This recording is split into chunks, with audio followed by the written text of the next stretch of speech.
Raise your heart சேனலுக்கு உங்களை அன்புடன் வரவேற்கிறோம். ஓடும் நீருடன் கொஞ்சி விளையாடும் பறவைகளை உங்களை கண்டு நான் ரசித்தேனே. இன்றைக்கு நாம எதை பத்தி சிந்திக்க போறோம்னு பார்த்தீங்கன்னா, நவீன காலங்களில் அழிந்து வரும் பறவைகளும் விலங்கினங்களும் பற்றி தான். மரக்கொத்தி, கரிச்சான் குருவி, மயில், மைனா, காண்டாமிருகம், சிறுத்தை, நரி, ஓநாய், இது போன்ற நிறைய பறவைகளும் விலங்கினங்களும் முந்தைய காலங்களில் நிறைய இருந்துச்சு. இப்போ இதெல்லாம் எங்க போச்சுங்க? இவைகளுக்கு என்ன ஆச்சுங்க? இவையெல்லாம் அழிந்து போவதற்கு பெரும் பங்கு மனிதர்களாகிய நமக்கு தான். காடுகளை அழித்தோம். நம்முடைய நவீன வளர்ச்சிகளுக்காக மரங்களை வெட்டினோம். எப்படின்னு கேட்குறீங்களா?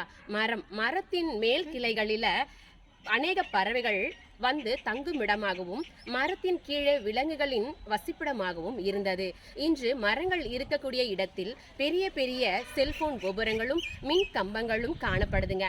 இவற்றின் மேல் பறவைகள் உட்காரும் பொழுது செல்போன் கோபுரங்களிலிருந்து வெளிவரக்கூடிய கதிர்வீச்சுகளை தாங்க முடியாமலும் மின்கம்பங்களில் உயர் மின்னழுத்தத்திலும் மாட்டி மறித்து கொண்டிருக்குதுங்க. அது மட்டுமின்றி இன்று அநேக விலங்குகளும் சாலையோரங்களில் இருப்பிடம் இல்லாமல் நடமாடும் தன்மைக்கு தள்ளப்பட்டு இருக்குதுங்க. பெரிய பெரிய காடுகள் உருவாவதற்கு பறவைகளும் முக்கிய காரணம். எப்படி என்றால், பறவைகள் பழங்களை சாப்பிட்டு போட்ட எச்சம்தான். அதிலும் விவசாயிகளுக்கு பறவைகள் நண்பன் என்று சொல்வாங்க. எப்படின்னு பார்க்கலாம். அதாவது, விவசாய நிலங்களில் நெற்கதிர்களில் இயற்கையாகவே புழு பூச்சிகள் இருக்கும். அவற்றை உண்டு பறவைகள் வாழ்ந்து வந்தன.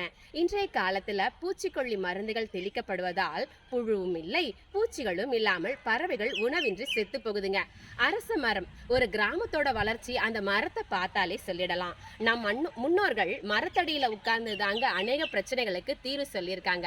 அந்த மரத்துல அநேக பறவைகள் தங்கள் வசிப்பிடமா அமைச்சுக்குச்சுங்க. அந்த பறவைகளோட சத்தத்தை கேட்க அவ்வளவு இனிமையா இருக்குங்க. இன்றைக்கு விலை உயர்ந்த செல்போன்கள்ல மியூசிக் கேட்டா கூட அவ்வளவு இனிமையா இருக்காதுங்க. இந்த பறவைகளோட சத்தத்தை கேட்டா உலகத்தையே மறந்துடலாம். மன அழுத்தம் போக்க நல்ல மருந்துங்க. இன்றைய காலகட்டத்துல கணவன், மனைவி, பெற்றோர், பிள்ளைகளுடன் சண்டைகளுக்கெல்லாம் தீர்வு ஒரு 5 நிமிடங்க. மரத்தடி பேச்சு தாங்க. என்ன யோசிக்கிறீங்களா? மரத்திலிருந்து வெளிவரக்கூடிய ஆக்சிஜன் நம் மனதுக்கு இதமாகவும் தெளிவாகவும் சிந்திக்க வைக்குதுங்க. இதனால நிறைய பிரச்சனைகளுக்கு தீர்வு கிடைக்குதுங்க. மனிதா, அழிப்பதை நிறுத்து, நாளை நீ அழிவதற்குள். இன்று நீர்நிலைகள் என்பதே இல்லைங்க. தண்ணீர் என்பது ரொம்ப கம்மியா இருக்குதுங்க. நீர்நிலைகளை பற்றி பார்க்கறது அரிதான ஒன்றா இருக்குதுங்க. அன்றும் இன்றும் நீராதாரம் எப்படி இருக்குதுன்னு சற்றே பார்ப்போம்.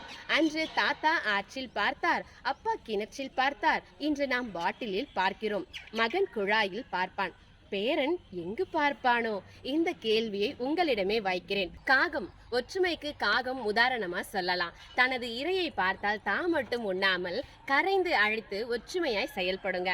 இந்நாளில் காக்கைகள் அதிகமா அழிந்து கொண்டே உள்ளதுங்க. ஒற்றுமைக்கு நாம் காக்கையை பார்த்து தாங்க கற்றுக்கொள்ள வேண்டும். காக்கையின் ஒற்றுமைக்கு எடுத்துக்காட்டாக ஒரு சிறு கவிதை கேட்கலாமா?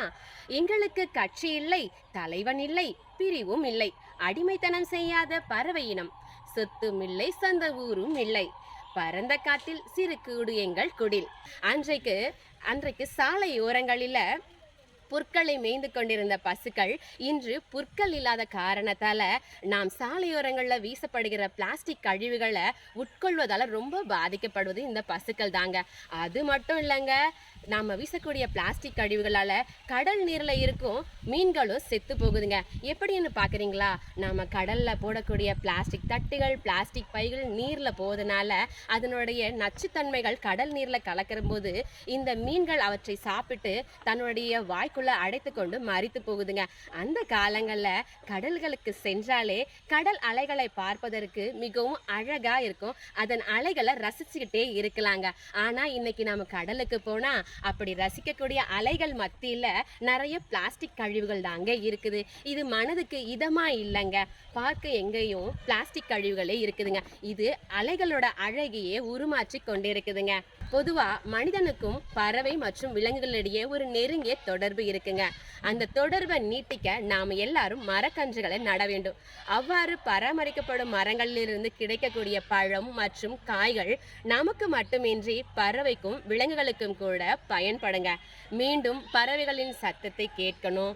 இனி வருவது வெயில் காலம். எனவே வெயில் காலம் தாக்கத்தை தாங்கவும் சுழன்று ஓடிக்கொண்டிருக்கும் மனிதர்களின் மன அழுத்தத்தை நீக்கவும் பறவைகள் விலங்குகள் உயிர் வாழவும் அதன் இனத்தை பெருக்குவது மட்டும் இல்லைங்க, மனிதனோட இனத்தை பெருக்குவதற்கும் என்னதாங்க தீர்வு? ஆமாங்க, தீர்வு இருக்குங்க. அதுதாங்க வீட்டுக்கு ஒரு மரம், தெருவுக்கு 50 மரம், ஊருக்கு 100 மரம் பாதுகாத்தா ஒட்டு மொத்தத்துக்கும் தீர்வு கிடைக்குங்க.